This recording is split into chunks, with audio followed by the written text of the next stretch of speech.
नमस्कार, FNH news में आपका स्वागत है। आज हमारी टीम पहुंची है कितलाना टोल पे, जहां किसान 9 महीने से लगातार धरने पर बैठे हैं। आइए आज हम उनसे कुछ खास बातचीत करते हैं। देखिए, सबसे पहले तो आपके चैनल को और आपको नमस्कार, और आपके चैनल देखने वालों को भी मेरा नमस्कार। मैं कितलाना टोल प्लाजा से बोल रहा हूँ। मैं सलमान खाप का जनरल सेक्रेटरी हूँ।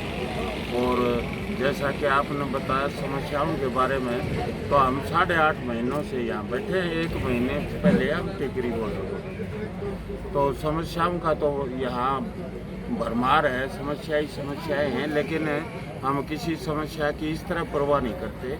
जैसे दुखी सुखी किसान तो वैसे भी हमेशा समस्याओं में रहता है। कभी बरस गया, कभी ओले पड़ गए, कभी कुछ हो गया। तो अब भी हम यहाँ रोड के ऊपर 8.5 महीने से यहाँ काफ़ी संख्या में किसान और मजदूर आते हैं, मातृशक्ति आती है। तो यहाँ हर तरह की समस्याएं हैं, लेकिन करें क्या? हम तो सरकार से यही गुजारिश कर रहे हैं। अभी हमारे पर जो ये काले कानून लगा रखे हैं और MSP की गारंटी लेना, ये सरकार की जिम्मेवारी है। काले कानून वापस लें, MSP की जिम्मेवारी लें, गारंटी लें। और दूसरे भी कई, जिस तरह बिजली वगैरह का ये बिल पास किए, ये सारे किसान और आम आदमी के लिए बहुत नुकसानदायक है। ये एक मानव स्वभाव है।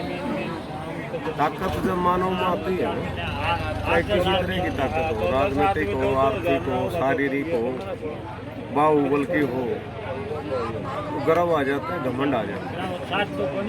सरकार केवल घमंड के कारण नहीं सुनती, क्योंकि मोदी की बातों पर विश्वास करते हुए इस देश की जनता ने इतना बड़ा बहुमत दे दिया लोकसभा में कि मोदी जी किसी की परवाह ही नहीं कर रहे। जबकि उसको पता है कि भाई यही जनता बनाने वाली है और यही जनता उतारने वाली है। लोकतंत्र है, लोकतंत्र में जनता सर्वोपरि होती है। जनता चाहे तो अरस पे पट चढ़ा दे और चाहे तो फरस पे पटक दे। तो ये घमंड है, घमंड टूटेगा। जैसे पिछले चुनाव में बंगाल में टूटा, यहाँ हरियाणा में भी टूटा। चुनाव में आपने देखा होगा, सारा मोदी मीडिया कह रहा था 70 पार 40 पार के टिक गए।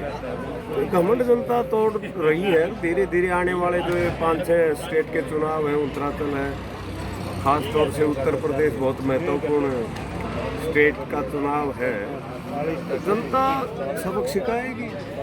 लोकतंत्र में जनता सर्वोपरि है।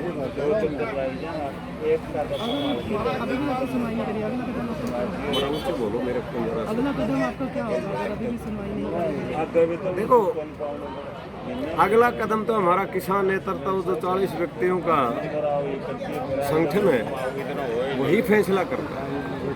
हम तो उनके दिए हुए दिशा निर्देशों के अनुसार कार्य करते हैं। जो भी वो दिशा निर्देश देते हैं उस पर हम फूल चढ़ाते हैं, उस पूर्ण रूप से उसको कामयाब करते हैं। तो अभी तक तो 2 ही आह्वान आए हैं। 5 तारीख तो मुजफ्फरनगर में बहुत बड़ी किसान पंचायत होने जा रही है, और जिसमें यहाँ कितलाना टोल से भी हजारों आदमी वहाँ भागीदारी करने जाएंगे। और एक आह्वान आया है कि 25 सितंबर को भारत बंद पूर्ण रूप से बंद होगा। सभी सड़कें जाम रहेंगी, रेलें जाम रहेंगी, सारा पूर्णतः बंद होगा।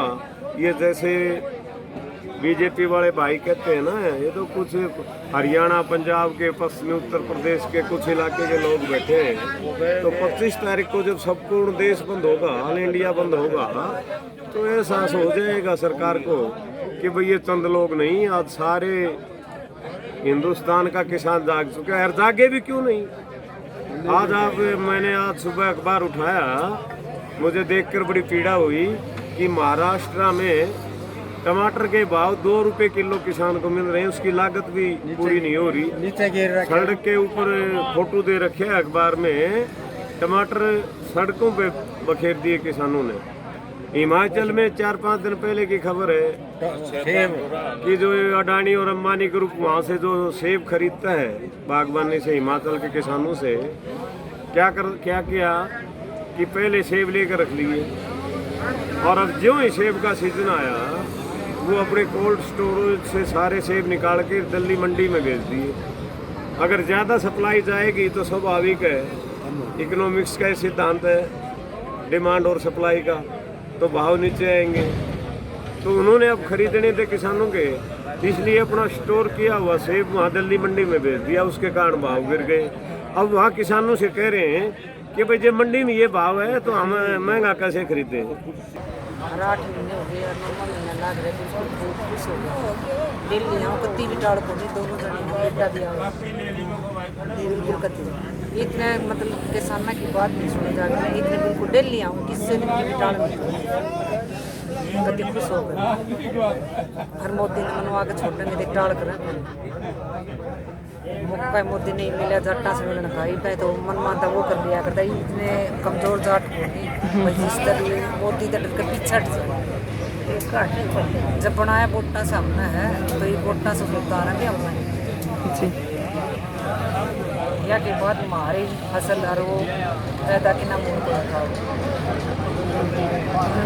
कितने खून पसीना के मतलब अनाज हो।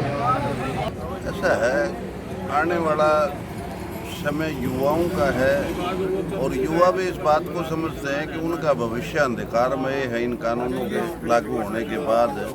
तो इसलिए स्वाभाविक बात है कि वो भी आंदोलन का हिस्सा बने, क्योंकि आने वाले समय में देश और समाज उन्हीं को चलाना है। तो उनके लिए जब ये नुकसानदेह है कानून, तो स्वाभाविक रूप से उनका आंदोलन में सक्रिय होना जरूरी।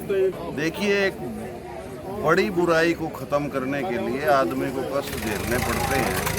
जब आने वाले भविष्य सुरक्षित नहीं होगा तो वर्तमान में जीने का कोई फ़ायदा नहीं। इसलिए अपने भविष्य को सुरक्षित बनाने के लिए इन कानूनों को रद्द करवाने के लिए जितना भी त्याग करना पड़ता है, चाहे वो फसलों में नुकसान हो, चाहे घर के कामों में बाधा आए, वो चीज़ें गौण हो जाती हैं, उनका कोई महत्व नहीं रह जाता।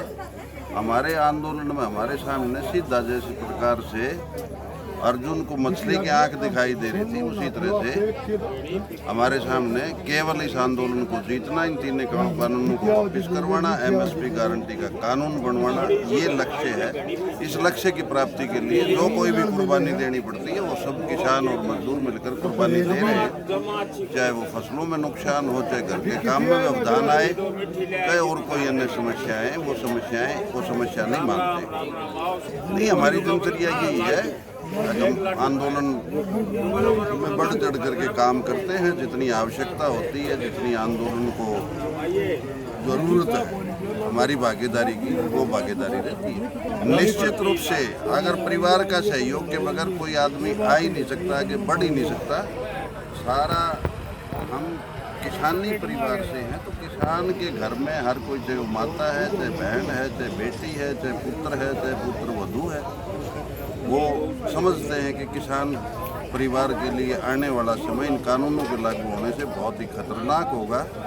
इसलिए पूरे परिवार का चाहिए, पूरे परिवार की इन्वॉल्वमेंट भी। जब भी महिलाएं की ज़रूरत होती है तो हमारे घर की महिलाएं यहाँ आती हैं, जब भी युवाओं की ज़रूरत होती है तो हमारे बेटे टिकरी बॉर्डर पे, सिंगू बॉर्डर पे और भी अन्य जगह सारे भागीदारी करते हैं।